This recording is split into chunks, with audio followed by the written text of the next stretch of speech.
Bismillahirrahmanirrahim. Assalamualaikum warahmatullahi wabarakatuh. Alhamdulillahirabbil alamin wa bihi nasta'in ala umuri dunya waddin. Wassalatu wassalamu ala sayyidil mursalin, imamil muttaqin, an-nabi ar-rasul al-amin, nabiyyina Muhammadin sallallahu alaihi wasallam wa ala alihi wa ashabihi wa man tabi'ahu wa nasarahu ila yaumiddin, amma ba'du. Ibu-ibu jamaah Majlis Ta'lim Al-Kautsar rahimakunallah, khususnya Ketua Majlis Ta'lim, segenap pengurus Majlis Ta'lim Al-Kautsar yang mudah-mudahan senantiasa dalam keadaan sehat walafiat. Alhamdulillah, kita sangat bersyukur kehadirat Allah Subhanahu wa Ta'ala. Semua karunia-Nya dapat kita manfaatkan, dapat kita maksimalkan untuk menambah kebaikan-kebaikan dunia kita dan mempersiapkan kemuliaan akhirat kita. Salawat dan salam selalu kita sampaikan kepada baginda junjungan alam Nabi Muhammad sallallahu alaihi wasallam. Kita berbahagia menjadi umatnya yang insya Allah selalu berusaha mengikuti, meneladani, mengamalkan semua sunnah-sunnahnya. Mudah-mudahan dengan demikian kita semua termasuk umatnya yang kelak layak mendapatkan syafaat. Amin ya rabbal alamin. Insya Allah pada hari ini kita akan melanjutkan kajian tafsir kita Surat Hud ayat 5 sampai dengan ayat 24. Ayat kelima, kata para ulama tafsir, berbicara tentang orang-orang munafikin. Bagaimana dia menyembunyikan diri, bagaimana mereka tidak mau terlihat oleh Nabi Muhammad SAW. Apakah karena mereka segan ataukah karena mereka menyembunyikan keburukan-keburukan perilaku tercela mereka. Allah Subhanahu wa Ta'ala menyebutkan, ala innahum yathnuna sudurahum liyastakhfu minhu. Sungguh mereka orang-orang munafik selalu memalingkan dada, menyembunyikan diri, memalingkan dada untuk menyembunyikan diri agar tidak terlihat oleh Nabi Muhammad sallallahu alaihi wasallam. Bahkan mereka menyelimuti dengan kain agar tidak diketahui apa yang tersembunyi di dalam dada mereka. Ini sebuah simbol, sebuah perumpamaan amat sangat buruk orang-orang munafik, sehingga mereka takut diketahui keburukannya oleh Nabi Muhammad sallallahu alaihi wasallam. Kemudian Allah Subhanahu wa Ta'ala mengingatkan sifatnya yang maha mengetahui. Ya'lamu ma yusirruna wa ma yu'linun. Sungguh Allah pasti mengetahui apapun yang mereka sembunyikan, apalagi yang mereka nyatakan. Sungguh Allah maha mengetahui segala yang ada di dalam hati manusia. Innahu alimum bidzatis sudur. Tidak hanya yang mereka nampakkan, tapi yang mereka sembunyikan Allah maha tahu. Bahkan Allah mengetahui semua yang ada di dalam dada kita, di dalam hati manusia. Itulah kemahatauan Allah yang tidak terbatas. Itulah maha mengetahui Allah atas segala sesuatu. Allah mengingatkan kepada orang-orang munafik yang bersembunyi, yang menyembunyikan diri, Allah tetap maha mengetahui. Ayat yang ke-6 memasuki juz yang ke-12 tentang jaminan Allah kepada seluruh makhluknya dalam bentuk rizki yang telah Allah siapkan. Ayat ini kata para ulama dijadikan landasan bahwa kita yakin dengan semua jaminan Allah Subhanahu wa Ta'ala, jaminan rizkinya, jaminan kebutuhan-kebutuhan hidup seluruh makhluk Allah Subhanahu wa Ta'ala. Wa ma min dabbatin fil ardi illa 'ala Allahi rizquha. Subhanallah, maha suci Allah, maha agung Allah. Tidak ada satupun makhluk yang bergerak di bumi ini melainkan semuanya dijamin oleh Allah rizkinya, min hayawanin wa nabatin wa insanin, tentunya baik dia adalah hewan, baik makhluk itu adalah semesta ini, demikian juga khususnya manusia, Allah sudah jamin rizkinya. Penjaminan ini penting karena untuk meyakinkan manusia bahwa Allah maha memberi rizki. Khazanah kekayaan Allah tidak akan pernah habis. Bahkan di dalam hadis qudsi, jika semua manusia dari awal Allah ciptakan sampai terakhir Allah ciptakan, semuanya meminta dan semua pemberiannya Allah penuhi, tidak akan mengurangi sedikit pun dari kemahakayaan Allah, dari perbendaharaan kekayaan Allah yang tiada terbatas. Begitulah konsekuensi hidup kita, insya Allah. Allah jamin rezekinya, namun jaminan ini tidak menafikan ikhtiar. Ikhtiar tetap wajib. Ikhtiar itu agar berpahala. Ikhtiar itu investasi akhirat kita. Ikhtiar itu menjemput rizki Allah. Para ulama juga menyebutkan bahwa rizki dibagi dua. Rizkun tatlubuhu wa rizkun yatlubuka. Ada rizki yang harus kita cari, kita usahakan, kita ikhtiarkan. Tapi ada rizki yang datang sendiri. Wa may yattaqillaha yaj'al lahu makhraja wa yarzuqhu min haitsu la yahtasib. Ada kalangan hamba Allah yang bertakwa, yang soleh, yang kemudian Allah anugerahkan rizki tanpa diduga-duga. Anugerah rizki yang betul-betul hanya datang dari Allah Subhanahu wa ta'ala. Seperti kisah Maryam, Allah anugerahkan rizkinya langsung. Maryam tetap tinggal di mihrabnya, tapi seluruh kebutuhannya Allah penuhi. Ketika Zakaria datang ke mihrabnya, anna laki hadza, wahai Maryam, dari mana semua rizki ini? Dari mana semua buah-buahan dan makanan ini? Maryam menyebutkan, qalat huwa min indillah, dia semuanya dari Allah Subhanahu wa ta'ala. Karena kita belum menjadi manusia yang sangat bertakwa, meskipun kita sangat yakin ada rizki yang Allah anugerahkan secara langsung, namun yang paling banyak, yang paling besar adalah yang kita usahakan. Dan insya Allah semua usaha kita, pertama Allah nilai pahala ibadah, dan yang kedua menjadi investasi pahala kita di yaumil qiyamah kelak, investasi untuk anak-anak kita, dan ketiganya kita menjemput rezeki Allah. Allah sangat berbahagia, Allah sangat mencintai hamba-hamba yang selalu berusaha mencari karunia Allah. Wabtaghu min fadlillah, carilah karunia Allah.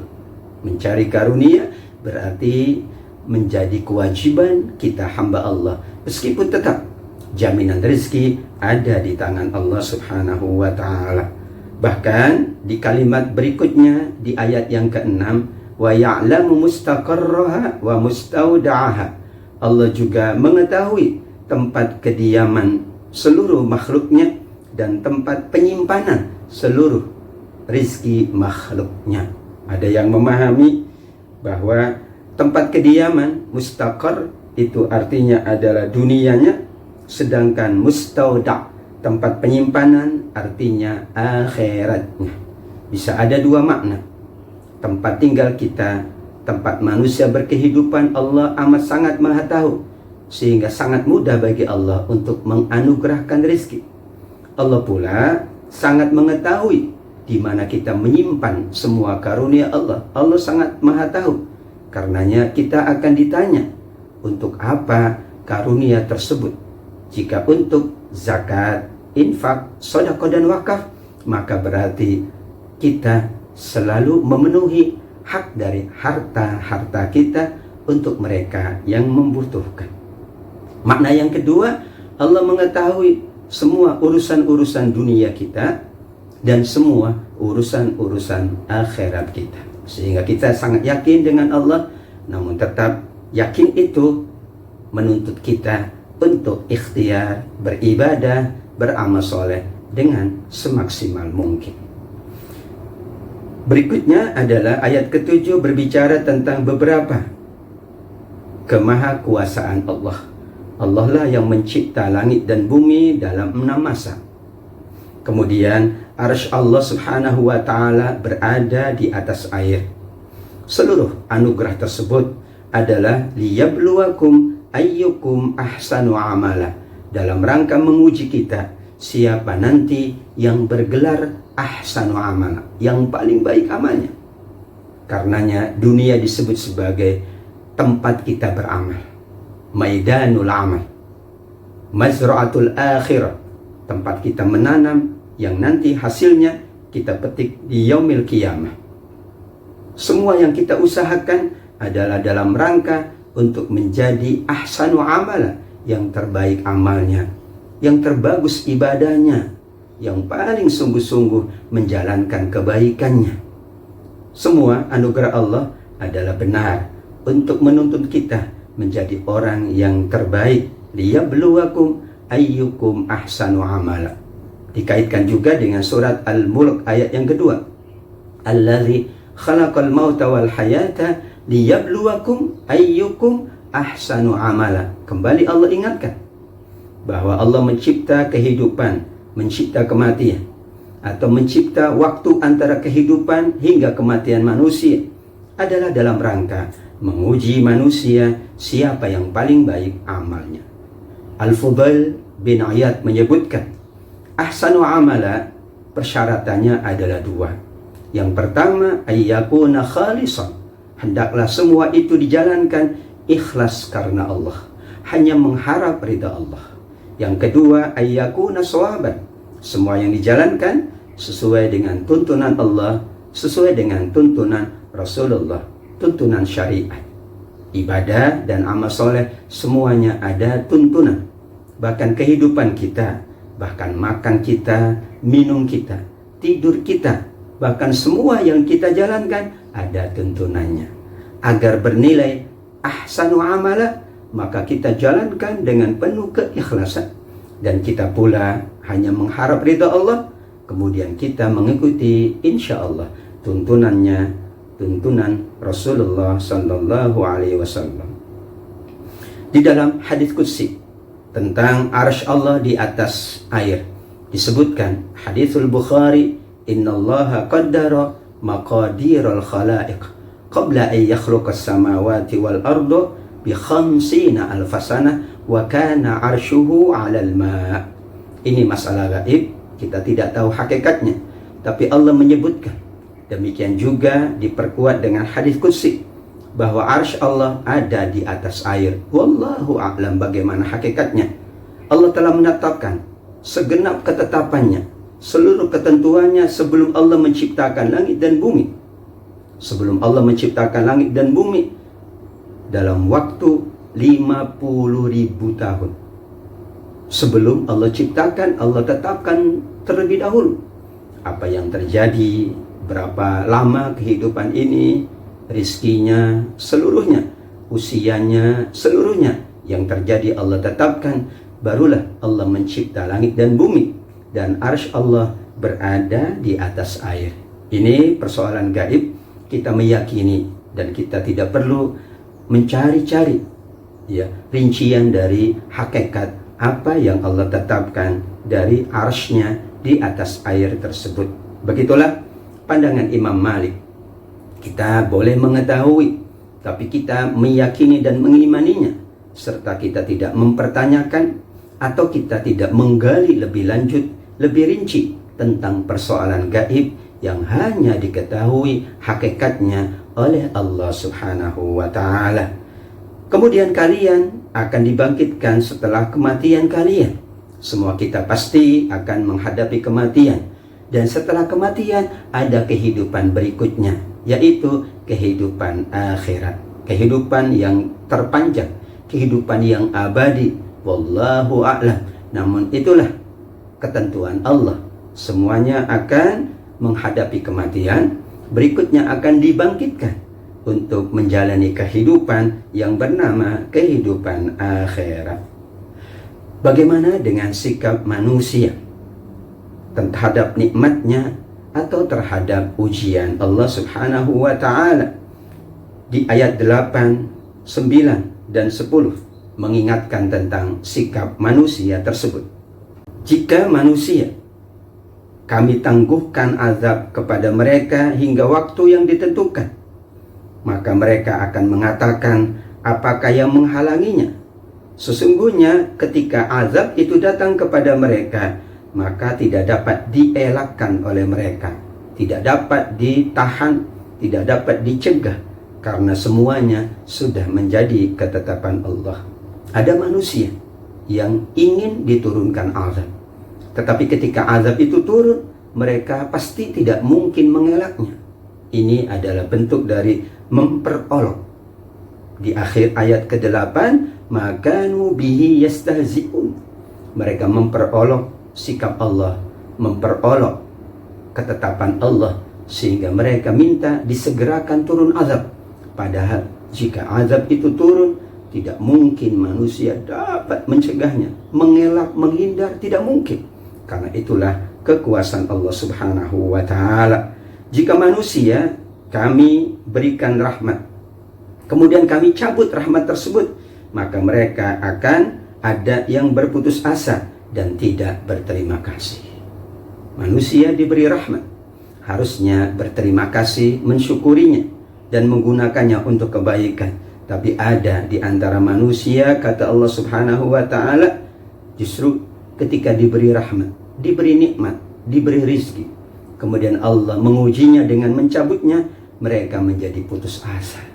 Padahal semuanya adalah ketetapan Allah.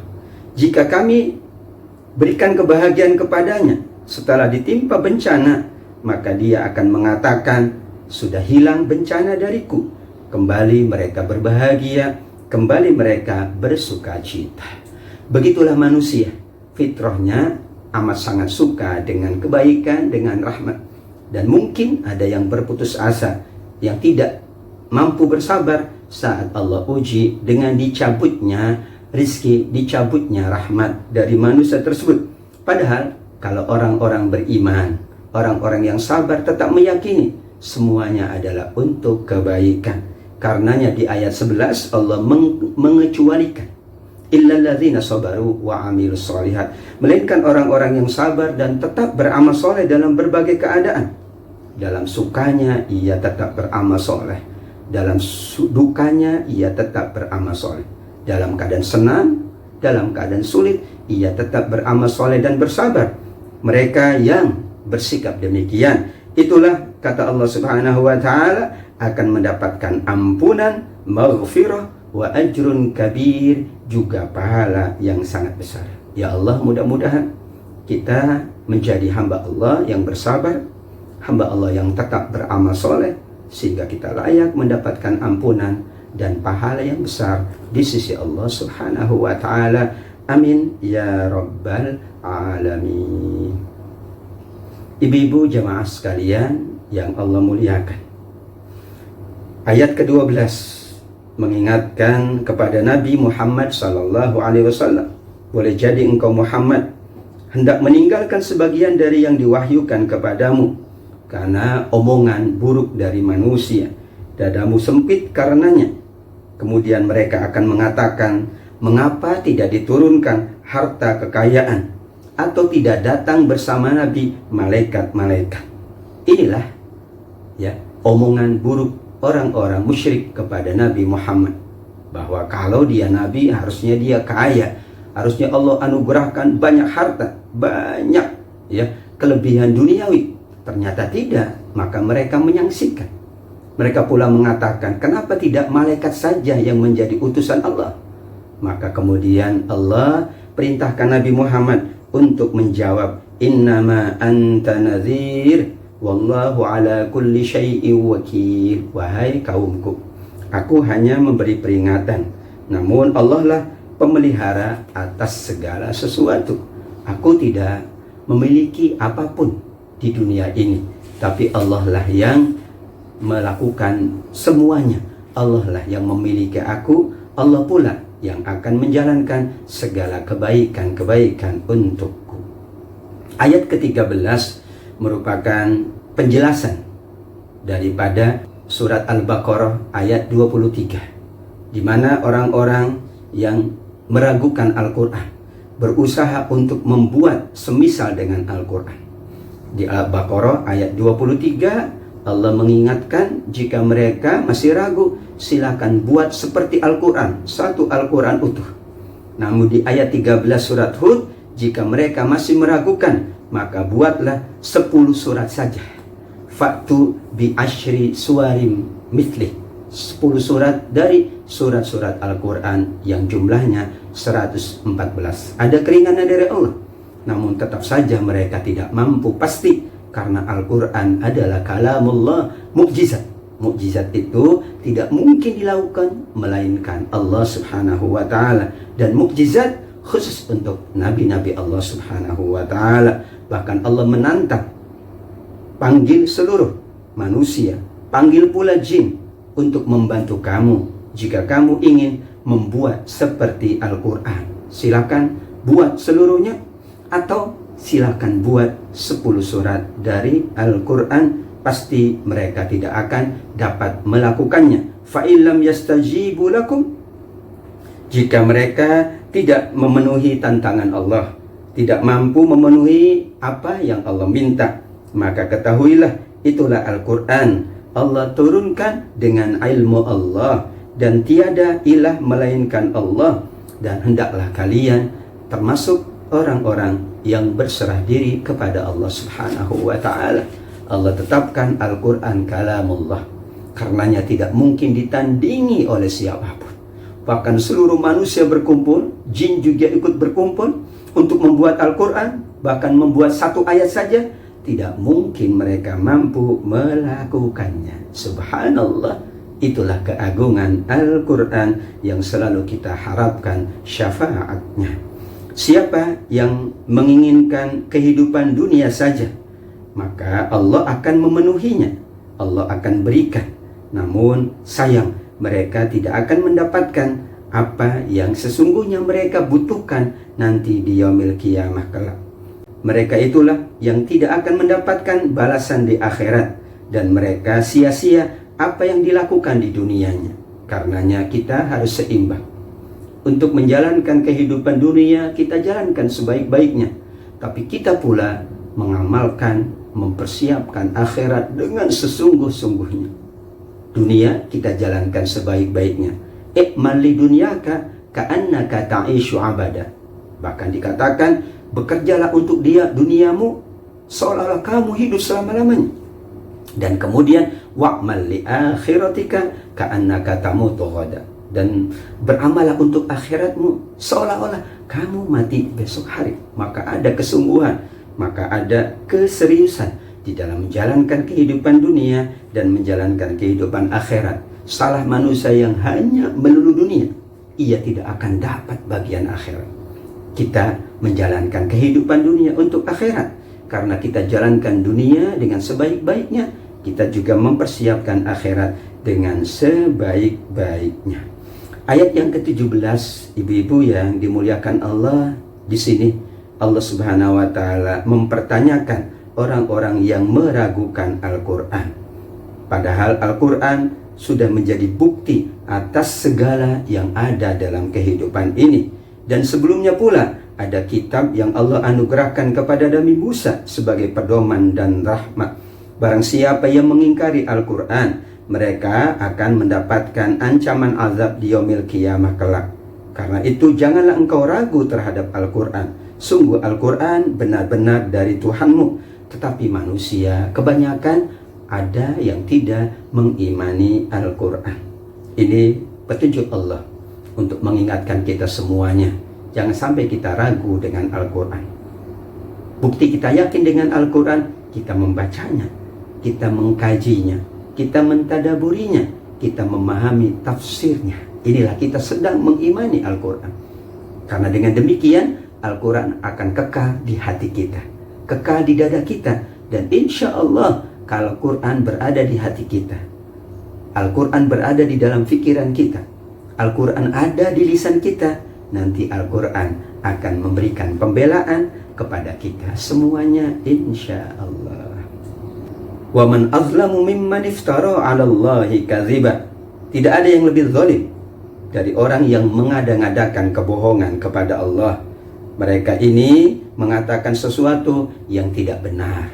Kebohongan tentang Allah, kebohongan tentang Al-Quran, kebohongan tentang petunjuk Allah Subhanahu wa ta'ala. Mengatakan sesuatu dan disandarkan kepada Allah atau disandarkan kepada Rasul, padahal Allah dan Rasulnya tidak mengatakan.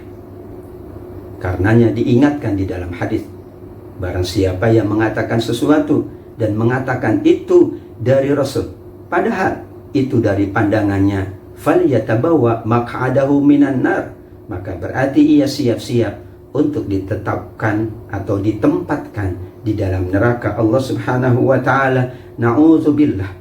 Kita tidak boleh mengatakan sesuatu dan menyandarkannya kepada Allah atau kepada Rasul, melainkan kita pasti dan kita tahu bahwa itu benar qala Allah, itu benar qala Rasul. Kalau pandangan kita boleh, ijtihad manusia boleh, tapi dia katakan ini ijtihad saya, ini pandangan saya. Namun ada pandangan Al-Quran, ada pandangan Rasulullah Sallallahu Alaihi Wasallam. Seorang yang dikatakan paling zalim menurut surat Hud ayat 18 adalah yang mengada-ngadakan kebohongan terhadap Allah Subhanahu wa ta'ala. Mereka itu pula yang selalu menghalangi dari jalan Allah agar jalan itu menjadi tidak lurus, agar jalan itu menjadi bengkok, dan nanti mereka tidak percaya dengan kehidupan akhirat. Jalan Al-Quran adalah paling lurus. Ihdinas siratal mustaqim. Ya Allah, tujukan kami jalan yang lurus. Dalam perjalanannya ada orang yang membengkokkan jalan itu, sehingga kita kemudian kebingungan. Mungkin kita ragu-ragu, ini jalan yang lurus dan ini jalan yang bengkok. Maka diingatkan, mereka berupaya untuk membengkokkan jalan yang lurus. Tapi insya Allah dengan iman kita, dengan terus-menerus mendapatkan bimbingan Allah, bimbingan Rasul, kita dapat memilah. Bahkan kita dapat mengetahui mana jalan yang lurus dan mana jalan yang bengkok, jalannya syaitan laknatullah alaihi. Jika mereka selalu menghalangi dari jalan Allah, maka itulah mereka tidak mungkin menghalangi siksaan Allah jika Allah menghendaki turunnya azab. Bahkan azab itu akan dilipat gandakan kepada mereka, karena mereka tidak mau mendapatkan kebenaran, tidak mau pula melihat kebenaran yang sangat nyata. Jika itu dilakukan, di ayat 21, ulaikal ladzina khasiru anfusahum wa dhalla anhum ma kanu yaftarun. Mereka itulah orang-orang yang merugikan diri sendiri, dan lenyaplah dari mereka apa yang selalu mereka ada-adakan tentang Allah, tentang Rasulullah. Bahasa Al-Quran sungguh sangat indah. Mereka lah yang merugikan diri sendiri. Kenapa? Karena masing-masing akan dimintai pertanggungan jawab terhadap perbuatannya. Orang menyakiti orang lain, merugikan diri sendiri. Meskipun orang lain yang tersakiti, tapi pada hakikatnya yang menyakiti itu sudah merugikan diri sendiri. Karena akibat ia menyakiti ada nanti hukumannya dari Allah. Ada orang yang mungkin membenci, bahkan memfitnah orang lain. Seolah-olah kalau dalam pandangan kasat mata kita, yang dibenci, yang disakiti itu adalah yang rugi. Padahal menurut Al-Quran, yang rugi adalah yang membenci, yang memfitnah, yang membuat hal-hal yang membuat orang lain tidak bahagia dalam hidupnya. Karena itulah pertanggungan jawab masing-masing di hadapan Allah.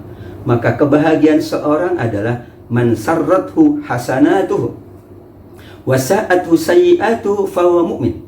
Kata Rasulullah sallallahu alaihi wasallam, siapa yang bahagia dengan kebaikan-kebaikan dan sedih dengan keburukan-keburukan, dialah orang yang sungguh-sungguh beriman. Kita bahagia dengan sholat kita, bahagia dengan infak sedekah kita, Kita bahagia dengan amal soleh kita. Itulah ciri kita beriman kepada Allah. Tapi orang sedih dengan kemaksiatan, sedih dan menyesal dengan keburukan, itu tanda iman masih ada. Aneh kalau orang malah senang dengan keburukan dan dia sedih kalau melakukan kebaikan. Diingatkan oleh Allah di surat Hud ayat 21, orang-orang yang merugikan diri sendiri adalah mereka yang selalu berbuat maksiat, berbuat dosa. Karenanya kita selalu dibahagiakan dengan ibadah, dengan amal soleh. Dan kita menyesali, kita bersedih, bahkan kita kemudian beristighfar dan bertobat atas kesalahan, atas maksiat yang kita lakukan. Itulah yang dikehendaki, dicintai oleh Allah Subhanahu wa ta'ala. Bahkan pasti kata Allah, la jarama annahum fil akhirati humul akhsarun. Diperkuat lagi dengan ayat 22 dengan ungkapan la jarama, kepastian, pasti, tidak mungkin tidak, mereka itulah yang nanti paling merugi di yaumil akhir kelak. Mereka yang paling merugi. Kenapa yang paling merugi? Di dunia mereka selalu berbuat dosa, berbuat buruk, berbuat kemaksiatan, seolah-olah dalam pandangannya ia telah berbuat yang menyenangkan dirinya. Tapi sesungguhnya mereka yang melakukan perbuatan itu akan merugikan diri sendiri di yaumil qiyamah kelak. Dan pasti kata Allah, karena semuanya akan dibalas setimpal, dibalas sesuai dengan perbuatannya di dalam kehidupan dunia. Sebaliknya, ayat 23 inilah ayat yang disebut sebagai bisyarah, ayat kabar gembira untuk kita semuanya. Sesungguhnya orang-orang yang beriman dan kemudian mereka beramal soleh, bahkan mereka selalu merendahkan diri di hadapan Allah. Mereka selalu bermunajat, menganggap dirinya kecil, rendah di hadapan Allah.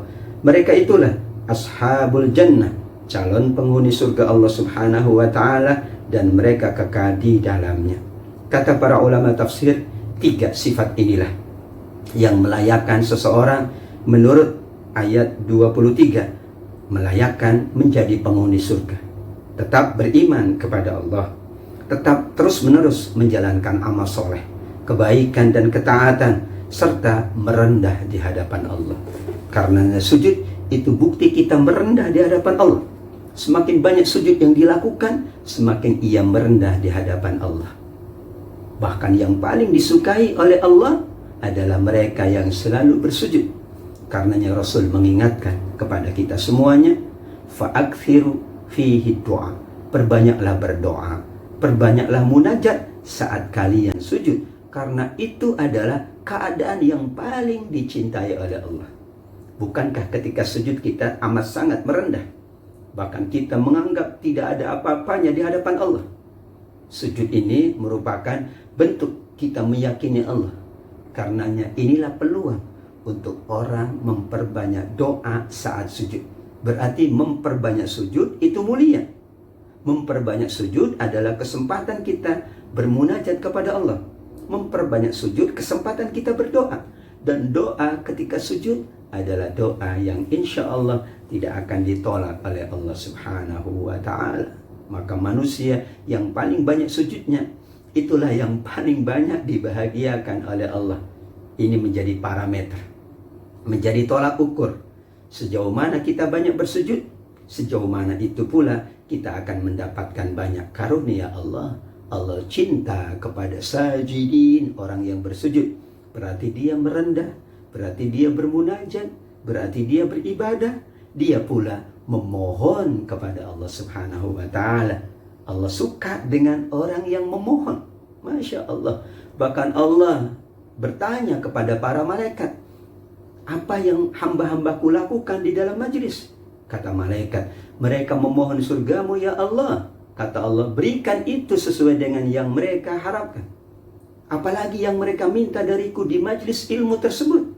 Kata para malaikat yang datang mengunjungi orang-orang yang berada di majlis ilmu, orang-orang yang sedang mengkaji ayat-ayat Allah, mentadaburi dan tadarus.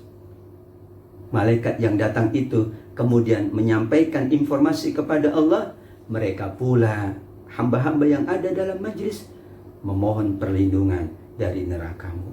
Allah kemudian menyampaikan, wahai malaikatku, berikan apa yang mereka minta. Mereka minta surga, hadirkan surga untuk mereka. Mereka minta dijauhkan dari neraka, jauhkan mereka dari neraka. Maka disebutkan halaqah ilmu, halaqah zikir, halaqatul zikir, kata Rasul SAW adalah raudhatun min riyadil jinan, itulah taman-taman surga. Orang yang beriman, orang yang beramal soleh, kemudian merendah di hadapan Allah, khususnya dengan sujud, dengan beribadah, dengan banyak tafakkur, dengan banyak zikir, dengan banyak munajat, dengan banyak berdoa, bersimpuh di hadapan Allah, dengan banyak solat-solatnya, insya Allah, ulaika ashabul jannah, mereka ini adalah penghuni surga, hum fiha khalidun, dan mereka akan kekal di dalam surga Allah Subhanahu wa ta'ala. Ayat 24, ayat terakhir yang kita bahas pada hari ini, insya Allah, Allah membuat perumpamaan. Mathalul fariqaini kal a'ma wal asammi wal basiri was sami'. Sungguh perumpamaan antara dua golongan, orang yang mengimani Allah dan orang yang mengingkari Allah, adalah seperti orang yang buta dan tuli dengan orang yang melihat dan mendengar. Mereka yang mengimani Allah disebut mendengar, disebut melihat. Sedangkan yang tidak mengimani Allah, tidak mengimani Al-Quran, Allah sebutkan sebagai orang yang buta dan tuli. Kenapa? Karena Al-Quran ini membuka mata kita. Al-Quran ini membuka pendengaran kita. Dengan Al-Quran mata kita jadi mulia. Dengan Al-Quran pendengaran kita jadi mulia. Membaca Al-Quran dengan mata kita berpahala. Mendengarkan bacaan Al-Quran dengan telinga kita berpahala besar pula di sisi Allah Subhanahu wa ta'ala. Insya Allah kita selalu melihat yang baik-baik. Kita selalu menggunakan penglihatan kita untuk membaca Al-Quran, untuk mengkajinya, untuk mentadarus. Dan kita gunakan telinga kita pula untuk mendengar yang baik-baik. Apalagi yang paling mulia, mendengar ayat-ayat Allah, mendengar kajian tentang Al-Quran, mendengar ceramah-ceramah tentang bagaimana kita bergaul dengan Al-Quran, berinteraksi dengan Al-Quran, bagaimana membaca Al-Quran dengan baik dan benar, bagaimana pula menangis dengan membaca Al-Quran, bagaimana memohon kebaikan dari Al-Quran, memohon rahmat dari Al-Quran, dan lain sebagainya. Begitulah perumpamaan Allah Subhanahu wa ta'ala di ayat 24, kata para ulama tafsir, ini sebagai sebuah perumpamaan untuk mengingatkan seluruh umat manusia, siapa yang disebut sebagai seorang yang selalu melihat dan mendengar, dan siapa pula yang disebut sebagai orang yang menutup matanya sehingga ia buta, atau menutup telinganya sehingga ia seperti orang yang tuli terhadap Al-Quran. Kata Allah Subhanahu wa ta'ala, hal yastawiyani mathala, apakah keduanya sama? Pertanyaan dalam bentuk istifham. Dalam kaidah istifham itu banyak maknanya. Di antaranya di sini adalah istifham ingkari, untuk menunjukkan pengingkaran atau penolakan. Apakah sama? Pasti jawabannya tidak mungkin sama. Orang melihat dengan orang yang tidak melihat pasti tidak sama. Orang yang mendengar dengan orang yang tidak mau mendengar pasti tidak sama. Namun begitulah ungkapan Al-Quran yang indah, dalam bentuk pertanyaan atau istifham, untuk mengingatkan kita bahwa jawabannya adalah pasti sesuai dengan yang Allah inginkan. Yang melihat dengan yang tidak melihat tentu berbeda. Yang mendengar dengan yang tidak mau mendengar tentu berbeda. Namun kemudian di akhir ayat Allah Subhanahu wa ta'ala mengingatkan, afala tadhakkarun, maka tidakkah kalian wahai umat Rasulullah, wahai yang membaca Al-Quran, tidakkah kamu mengambil pelajaran dari semua ayat-ayat Allah, dari semua kisah-kisah manusia yang dimuliakan dan manusia yang dihinakan, dari semua yang terjadi dalam kehidupan ini, dan dari semua yang akan terjadi di kemudian hari. Semuanya ada di dalam Al-Quran. Kita diberikan bimbingan oleh Allah, diberikan petunjuk oleh Allah. Tentu kita sangat berbahagia. Karenanya insya Allah kita tetap bersama Al-Quran. kita terus-menerus membaca dan mentadaburi Al-Quran. Jazakumullah khair. Kita harus berterima kasih kepada mereka, kepada semua pengurus, kepada semua yang memberikan fasilitas ini untuk kita tetap bersama Al-Quran dimanapun, kapanpun. Apalagi dalam kondisi COVID-19 ini, kita perlu lebih dekat lagi dengan Allah, dengan kalamullah. Insya Allah dengan ikhtiar maksimal, protokol kesehatan, terus menjaga kebaikan, beribadah, bermunajat, berzikir, berdoa, ber-Al-Quran yang baik. Insya Allah dengan izin Allah kita akan terhindar dari musibah-musibah. Amin ya rabbal alamin. Allahumma inna na'udzubika minal barasi wal jununi wal juzami wa min sayyi'il asqam. Ya Allah, hamba semuanya berlindung kepadamu dari penyakit kusta, penyakit gila, penyakit yang berbahaya termasuk COVID-19 ini dengan izin-Mu ya Allah. Allahumma shfina wa afina. Ya Allah, sehatkan kami dan afiatkan kami. Sehat lahiriah kami, afiat batiniah kami, sehingga kami dapat beribadah dengan sebaik-baiknya. Wallahu a'lam bissawab.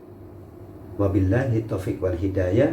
Jazakumullahu khairan, khususnya kepada Ketua Majelis Taklim, semua pengurus Masjid Taklim Al-Kautsar, jamaah sekalian, ibu-ibu yang dimuliakan Allah. Mudah-mudahan majelis kita amat sangat bermanfaat untuk kita di dunia dan menjadi investasi, menjadi bekal akhirat kita semuanya. Amin ya rabbal alamin. Aqulu qouli hadza. Wassalamualaikum warahmatullahi wabarakatuh.